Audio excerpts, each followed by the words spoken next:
now in the Igor in credits. I guess it is, but I always thought it was being kind of sweet.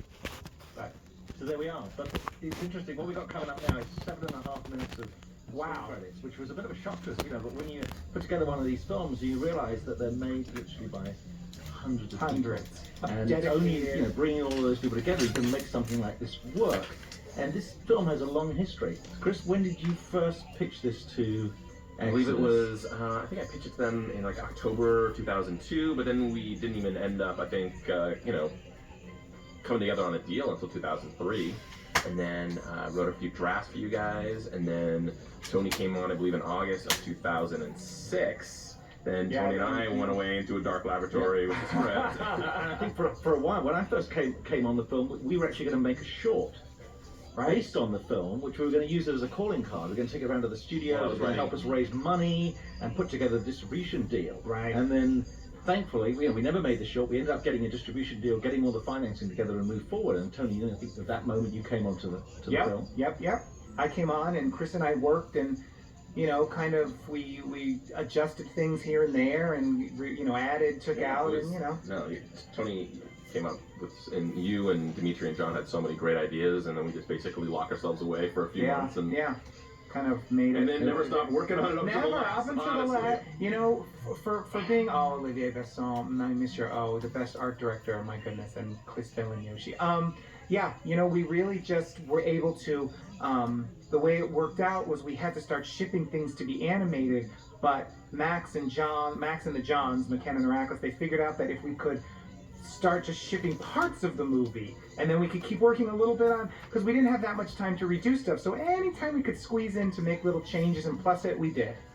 Well, I think it was actually finding the right studio to make the film and where to make the film. And I think as Ecstasy, we try to set up this whole business model that we have for independently produced animated films of putting the team together and then finding a studio to work with. Yeah. I think when we first went over and looked at the Paris studio and doing it at Sparks, suddenly seemed to be the right location, because I think we felt this is a European-inspired world. Yeah, absolutely. We wanted to make it feel like a European movie and not just what we could do here. So that was one of the thrills. And in Paris and in Europe in general, they have such outrageous animation. They have pushed eccentric animation, and so they really embrace the idea that let's just do something different and Dr. Caligari and German expressionism and just make it look really pushed. So you packed up and moved to Paris, both of you, for how long? A year and a half. We started, I think we arrived in Paris on November the 1st of 2006, and we started, it was such an accelerated schedule, but we try to look at making the film in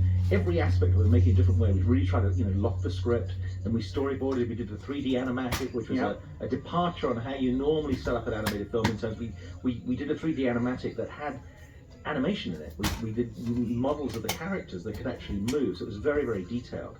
And then part of the idea behind Sparks Animation Studios, they have a studio in Vietnam. Oh, there are the names. In fact, there they are. There's our great Vietnamese crew, and there's a... Oh, here's the thing. Can I just say, Nicolas Pascal, Patrice, and Pierre, they did such brilliant work.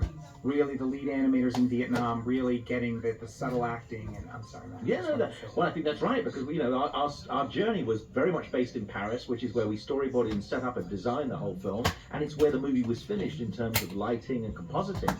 But the animation for the film was actually done in Vietnam.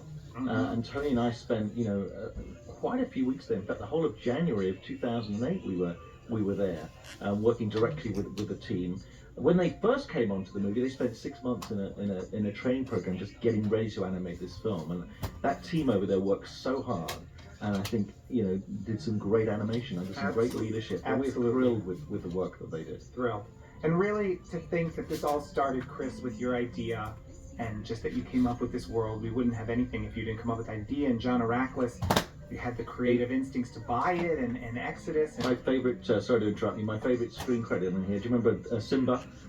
We got a little screen credit, just went up for Top Dog, Simba, he passed away. He passed away, but he was one of our crew in France. It was his dog, and it was the studio mascot. Came to the studio every day. Oh, I love that Was dog. a very elderly dog called Yeah. Simba, and so we wanted to. He was a part of the crew. He was the. I know I felt guilty putting my own dog as the picture rather than Simba. But hey, You I gotta get left over home. your Greek Orthodox guilt, Tony. Oh, I'll never get over that. I left for a year and a half. I miss my dog, so they had she had a right to be in there. Yeah, all these great music by all this score is Patrick Doyle, by the way. Oh my gosh, brings so much to it, and yeah, gosh, we're very. So we lucky. made this We're film lucky. in all sorts of places. We were US, we were Paris, we were Ho Chi Minh City in Vietnam. We scored the movie in Bulgaria with the Bulgarian Symphony Orchestra. We recorded all over the world. We recorded John Cusack in Thailand, in Canada. Yeah. We recorded in New York and in LA and Santa Barbara and London. There's great international flavor to this. Absolutely, to this and film. hopefully, I think it feels like it. People are like, "Oh, it's different. This is what we wanted. It's different. It's hopefully it has a voice." So we tried. So there's a great list of thank yous and people who really helped us do this, because of the independent spirit of what we've set out to do here, which is that there can be an independent animation world where studios such as ours can be out there, putting together films that could be made outside of the studio system, and really in a celebration and a reflection of the wonderful independent live action world that there is out there, with many great films made every year. And that was our goal and how we brought all this together. And our great distributors in the US MGM, who just did such a wonderful job opening the film for us here. Absolutely. You know what? Basically, we leaned on a lot. We basically used a lot of very talented people to help out. Obviously, in Absolutely. every facet of production and writing. John Arakos' mom in memory of his son. Yes, and you see all the production babies that we had I know. going up there, because that's I a didn't reflection have of how long it takes to make these movies. And Did you there are a guys lot of have any? I didn't have a baby. No, Chris? No babies? You didn't have one. I think you had a cow a few times. I had I think we had a cow more than one. How many chicken breasts in Paris did you eat during the making of this movie? Anyway, thank you so much for listening. Thank you to everyone who helped on the movie, and we hope you enjoyed it.